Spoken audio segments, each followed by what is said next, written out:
What's up, YouTube? Shawn DaGamer here, and we are talking about WWE TLC presented by SmackDown Live tonight, or last night when you're watching this. It was a really, really good show. I enjoyed it. I have no complaints about this show whatsoever.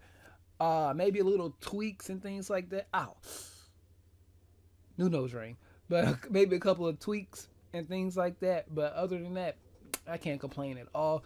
We're going to start off with the pre-show match, which was a 10-man tag between the Alphas, the Hype Bros, and Apollo Crews versus the Vaudevillains, the Ascension, and Kurt Hawkins. It was a fun little pre-show match. It went a little bit longer than normal because I only had one match on there, but it was kind of fun. I enjoyed the sequence in which they just started throwing each other out like Royal Rumble style, and I thought that was a good little tease preview for the Royal Rumble. Of course, the good guys won this match, so good job on them. The Alphas, I think the Alphas got the last pinfall with the Grand Amplitude, so yes. And then we move on to the main card, which started off the night with the tag team titles. Bray Wyatt and Randy Orton versus Beauty and the Man Beast, Rhino and Heath Slater. This match was really, really good. Like everything was well paced on this show. Not too long, not too short. Luke Harper saved Orton from a spear or a gore halfway through the match, or like the ending of the match, which allowed, I believe, an RKO and a Sister Abigail, so Bray Wyatt and Randy Orton can win the tag team titles. Orton hasn't won the tag team title in over a year, in over 9 years, apparently, if I read right. And this is Bray Wyatt's first major title on the main roster. So yeah, it was a really, really good match. We have new champions, and I'm just glad Bray has won gold or silver. I've been calling for Bray Wyatt to win the belt for the longest, and he finally has, like a lot of people. I'm just happy he has a belt. Let him run with it for a while. And I think they're trying to set this up for the Alphas to come back and win it. Either the Alphas or the Usos, one of them. Oh, I want to see the Wyatts versus the Usos. I want to see the Wyatts versus the Usos. I want to see that. Hopefully we can get that sooner than later. Maybe even at the Royal Rumble. Because I think they are setting up the American Alphas for a strong WrestleMania win to get those belts. And I think it will be the Usos going into WrestleMania as champs versus the Alphas, who will be number one contenders. So yeah. The next match on the card, if I am not mistaken, was the women's match, the no disqualification match between Carmella and Nikki Bella. Like I said in my preview, I just had a gut feeling that Nikki's been around long enough and she's improved enough that she can carry this match. And she proved me right, and I'm very happy about that. This match, like I said, everything was well paced. A couple of good spots in this match. I really enjoyed that Shining Wizard spot that Nikki Bella did to Carmella from the guardrail to her face. So I really enjoyed that. Nikki Bella did win this match, but after the match, Carmella picked up the mic and said, "I did not attack you at whatchamacallit, Survivor Series," and she just dropped the bomb to everybody. I knew it was Natalya. I knew it was Natalya the whole time. So yeah, the next match, I believe, was for the IC Championship, Dolph Ziggler versus The Miz. You have The Miz defending Maurice's Intercontinental title in this ladder match. It was a very good match. A lot of good spots. One of my favorite spots was that merry-go-round DDT that Dolph Ziggler did on The Miz on the outside on the ladder. That was a really good spot. I was hoping for a mic check or a zigzag from the top of the ladder. Probably did get one, but The Walking Dead was on at the same time. They had a lot of comic book stuff on that episode, so hashtag Carl's eye. So excuse me, I will definitely be going back and watching this pay-per-view again because it went by really quick. At this point, I'm like, and really enjoying myself, and all of a sudden the pay-per-view's over. So I'm like, wow. So very well paced pay-per-view. After this match, I believe we got, well, I just talked about the ladder match, so it had to be the chairs match between Kalisto and Baron Corbin. This match was a little shorter than the rest of them, which it didn't need to be that long. Baron Corbin came out like a monster. Kalisto got a couple of good spots in. I really thought Kalisto was going to win this match just so he can get some one-uppings on Baron Corbin not letting the Cruiserweight division come over to SmackDown. But no, Baron Corbin is still on a reign of terror. And I don't nothing to complain about. I wanted Baron Corbin to win this match. I just didn't think they would let him win this match. So hopefully in the near future we can get Baron Corbin at least in the IC title picture there. He did one with he won with a sick end of days on a pile of chairs. So that was a really good move. That was a really good move there. And then we have my match of the night, just because of the pure shock value, and I was elated in happiness when this happened. And trust me, I'm a big Becky Lynch fan. Big Becky Lynch fan. She is my favorite of the Force Horsemen. She's one of my top 5 in the WWE right now. But Little Miss Bliss, 5 Feet of Fury, is your new SmackDown Women Champion. And I am so happy about that. I have been praising Miss Bliss for like a year and a half now. She is one of my people that like, I wish she would have stayed in NXT a little bit longer. Maybe she could have got that belt, but it all paid off tonight. Her breaking away from Blake and Murphy a while ago, gaining that more evilish heel persona, going about things her way.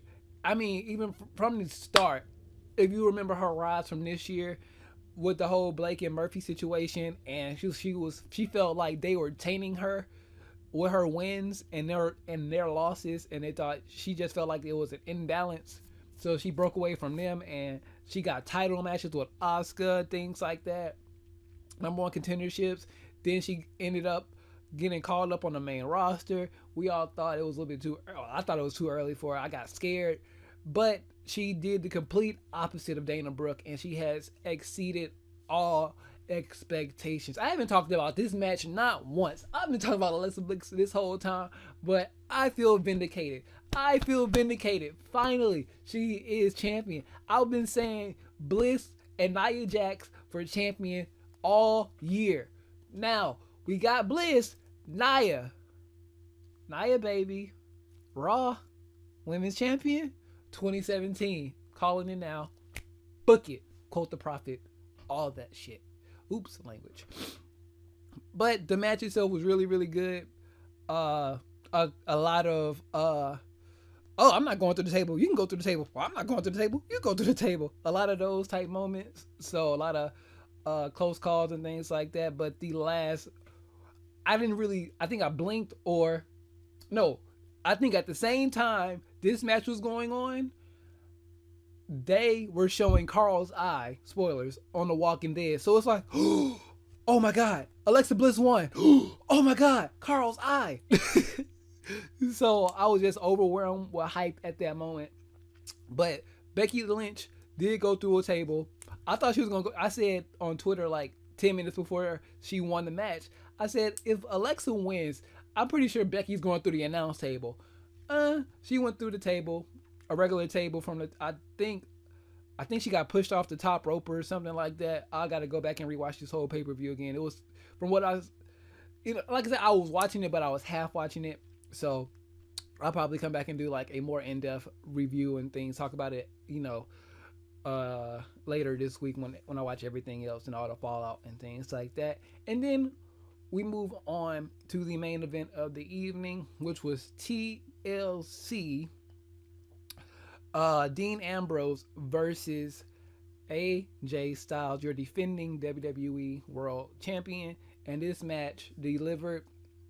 Like I said, this is another one of those matches I probably have to go back and rewatch. But from watching it, like that, as paying attention every now and then, it seems like a lot of hot spots were done. Things like that. Then of course James Ellsworth came out. I knew it. It was just too predictable.